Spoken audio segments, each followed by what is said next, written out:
Hey guys, so this is a Symphonic Metal project I made in Cubase.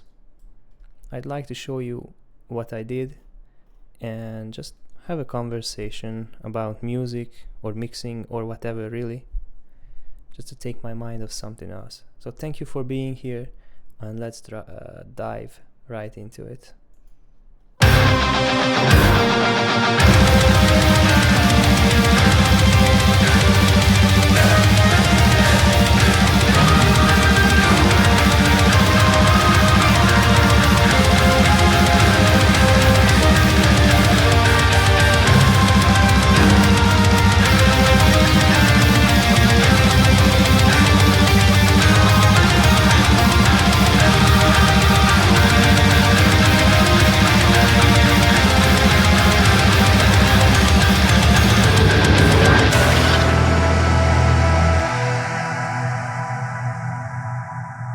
Okay, two main parts in this type of music, the metal and the orchestrations.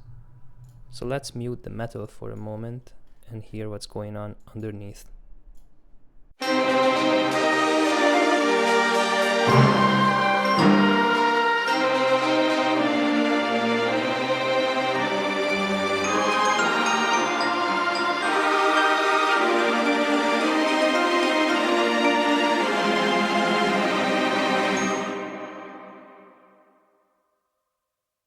Now without orchestrations.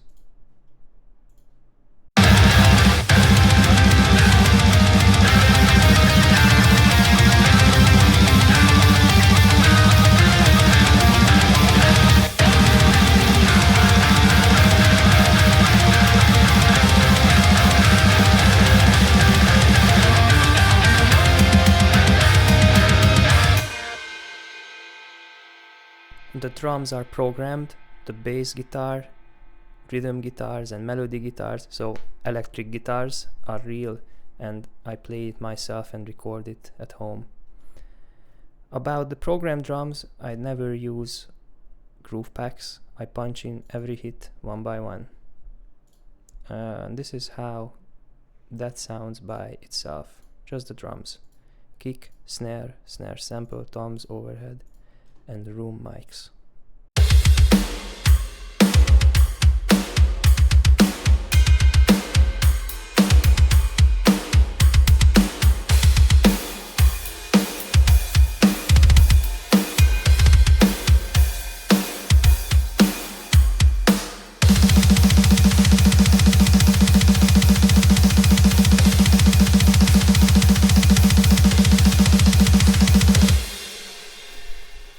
Maybe you noticed when the blast beat starts, there is an automation for the kick drum.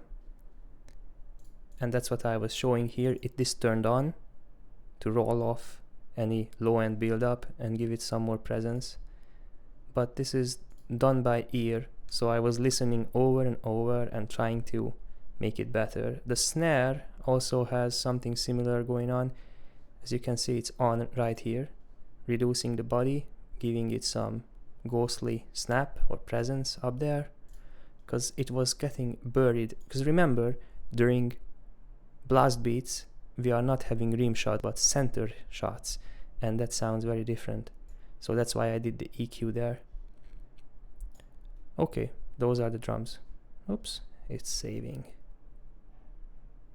Guitars are 14 nameless X, but the impulse response is Own Hammer's modern progressive SM57 and 160. But once again, just pick something that fits the music and try your best. Clean guitars are quite nice. I love this shimmering reverb sound on it.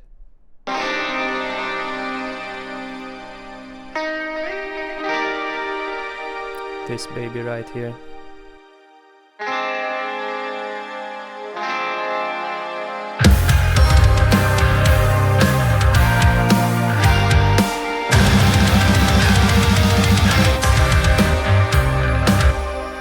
Like I said, hey, if you have any questions in detail, just ask me. I promise, I will respond very fast to everyone.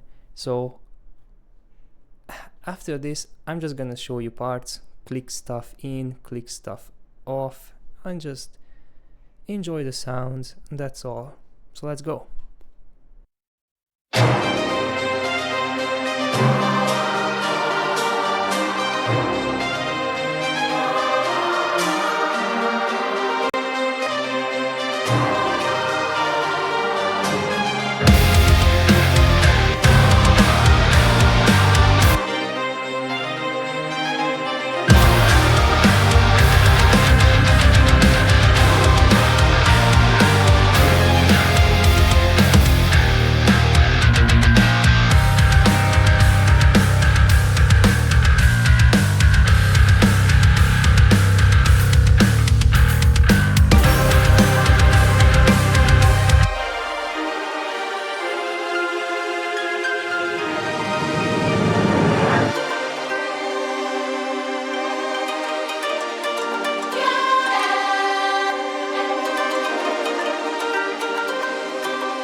Whoopsies, that was a little bit too much. Sorry, I just wanted to have some visuals for the drums, just for fun.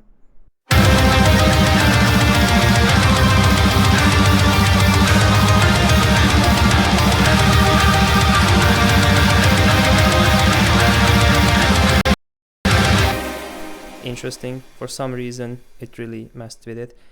Anyway, maybe it's the graphics, but let's move on to the strings, because that's very important in symphonic metal. So I am using something called, well, it's not just something, it's one of the best actually, East-West Hollywood Orchestra, and it has a full symphonic orchestra from strings through woodwinds, brass, percussion, and much more.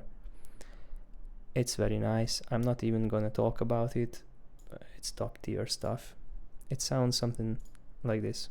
Let's have some percussion, because that is also coming from East-West Symphonic Orchestra.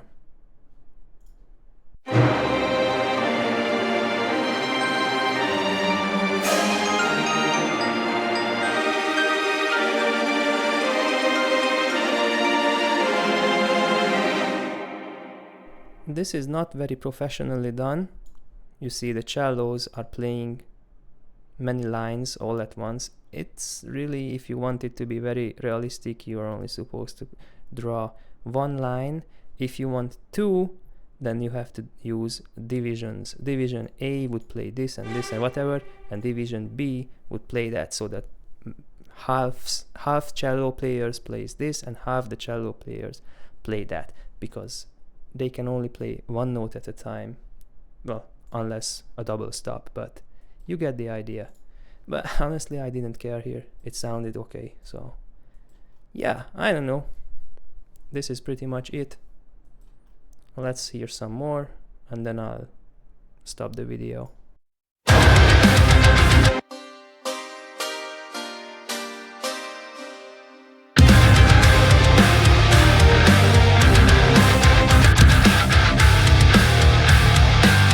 Oh, I know what I wanted to show you, the guitar layering. As you can see, there's quite a bit of editing here. Of course I edited it, of course, because it was not even close, it was not tight enough. I mean, it was okay, but it needed to be more tight, so that's heavily edited. But the lead guitars and whatever, I try to do it tastefully. I don't want it to be very mechanical, but at the same time, I don't really play guitar often, so I struggle a lot.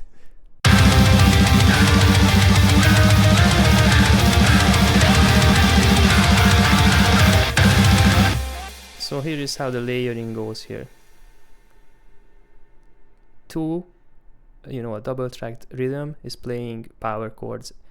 This is the chord progression. When I write the song, I come up with the chord progression first usually. So it's just playing that.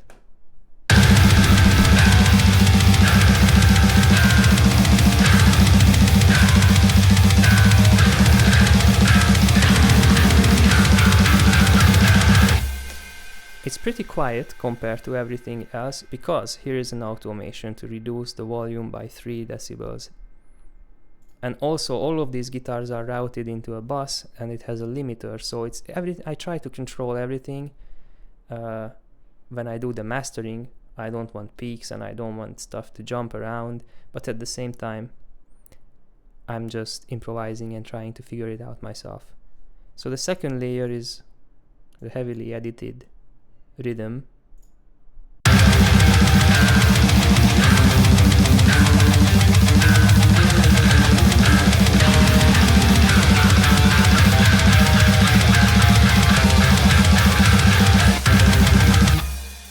And then there are two melodies. This is one of the melodies.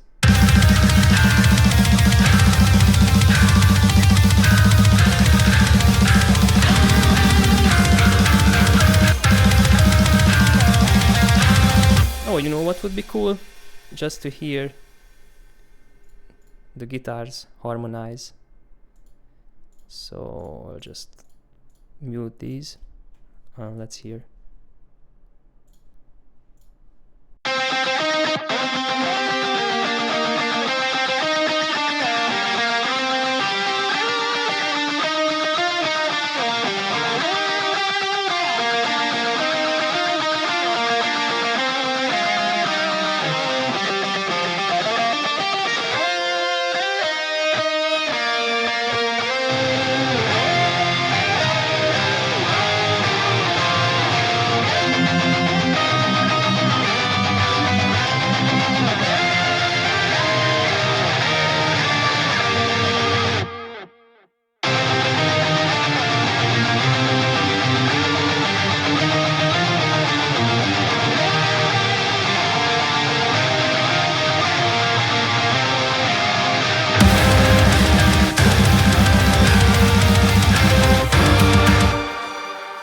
Yeah, this is pretty much it, guys.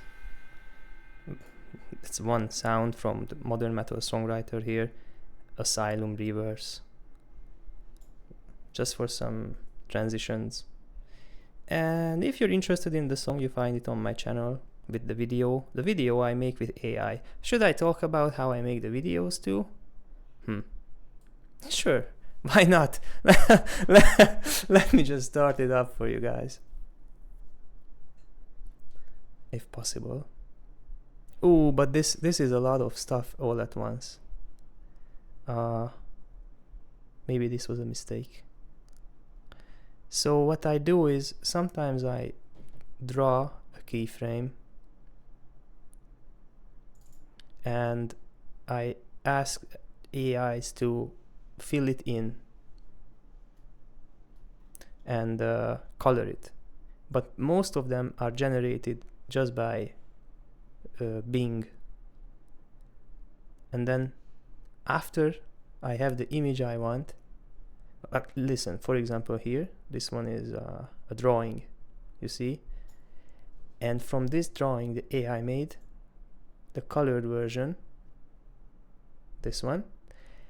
And then after I have this, I put it into Dream Machine and try to get something usable. It can only make 5 or 10 second long clips, but it makes an animation, and sometimes it's good, but most of the times it's horrible. So yeah, it's obviously AI, but you know what? It's a good way of expressing myself or whatever I want. So that's it. And then as you can see, I edit it together. And sometimes I do some whatever is needed, like effects. So yeah, that's all about the video. Alright, hope you enjoyed it. talk to me if you have a question, and enjoy the rest of your day. Bye.